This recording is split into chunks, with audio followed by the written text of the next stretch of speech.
So, ganyan yung itsura niya. Napakaangas sa side view. You know.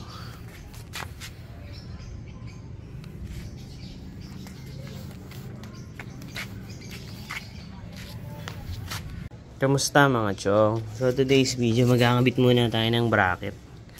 Since ang tagal dumating ng parts na in-order ko para sa MDL, yung bracket muna yung ikakabit natin. Ayan. So kaya ako nag-change dito kasi yun po yung nangyari. Sugatan niya. Okay. Install na natin to. Madali lang naman to. May kasama tong isang malaking bolt na size 12 tsaka dalawang screw doon dito. Dito ilalagay dalawa, isa, tapos dun sa kabila. Tapos yung size 12, lagyan natin ng ilaw.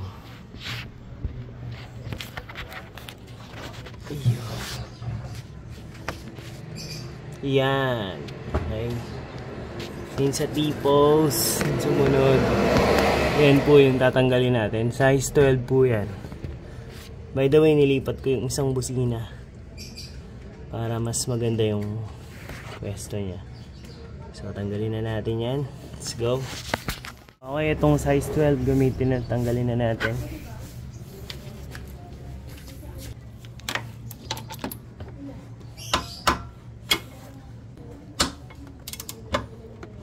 Ayan. Madali lang naman siyang tanggalin.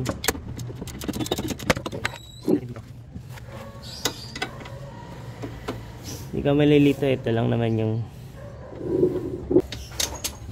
yung size 12. Okay, papalitan natin siya ng mas mahaba. Okay, ito yung provided ni RM bracket. Ayan, mas mahaba siya. Okay, mas mahaba. May sugat kasi ko kaya naglagay ako ng ano. Ayan, mas mahaba siya. Tanggalin mo muna yung mga alin na to. Tapos papalitan mo nung provided na screw.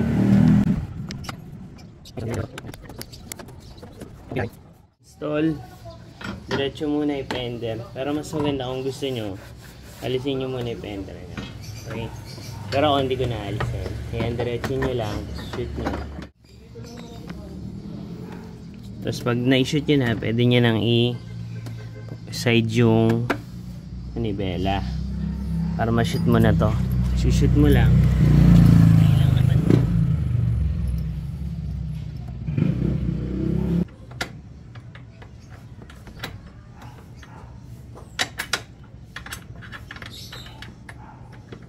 Okay, pag di na kaya ng kamay, kita mo na ng tools mo.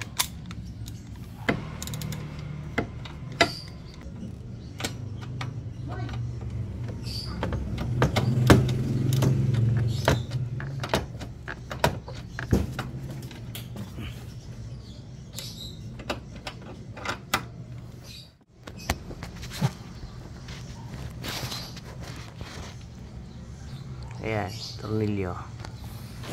Dito kasi ang daming nakaka-cover na wire. Pero ayun na yun. Okay na yan. Tapos dito naman, ayan na may ilalagyan natin. Provided naman yung screw. Pero hindi natin makita yung mahabang screw. So ito na ang gagamitin yung stock. Mas mahaba kasi ito kumpara dun sa may allen. Ayan. Okay.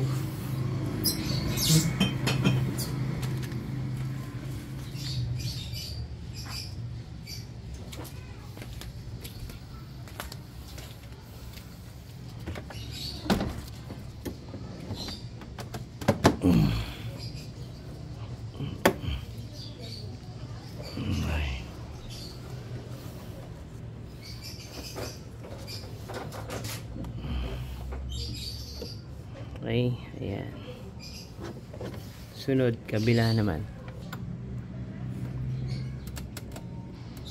Okay.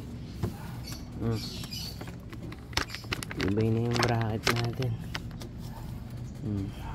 Walang alog. Walang galaw. Testing natin yung ilaw natin. May tsura. Ito na yung ilaw natin. Ilaw natin. Ayan. AES. Ayan. May kasama siyang bracket. Tsaka mga tornilyo. Spotlight yung ano, hindi yung malawak, hindi yung sabog yung buga. Spotlight, parang MDL. Okay, palit natin. I-mount lang natin muna. Wala pa kasi yung mga kailangan nating mga parts. So ganyan yung itsura nya. Napakaangas sa side view. You know.